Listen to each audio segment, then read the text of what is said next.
ዮኒ ማኛ ሲባል እዚህ ጋር ያልከውን እዚህ ጋር ላትለው ትችላለህ። ከፈለክ እምነትህ እንደፈለክ መቀየር ትሞክራለህ። በዚህ የተነሳ ሰዎች አቋም እንደሌለ ነው የሚያስቡ።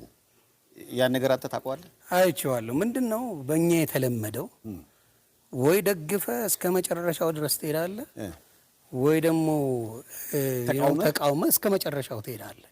ሚድል ማን መሆን አልተቻለም። አሁን ለምሳሌ አንድ ሰው አጠፋ ማለት ነገ አይቀየርም ማለት አይደለም። ለምሳሌ በልጆቻችን ወይም በትዳር መሄድ ትችላለህ።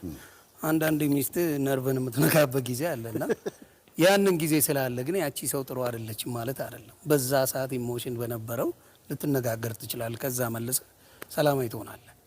በእኛ ሀገር የተለመደው አይ ቲንክ ፍሪደም ብዙ ነገር ስላልተለመደ ነፃነት ስላልተለመደ አንዱን ይደግፍና እስከ መጨረሻው ይሄዳል። ቢሳሳትም የሆነ ቢያጠፋም ተው አንተ የሚባል ነገር የለም።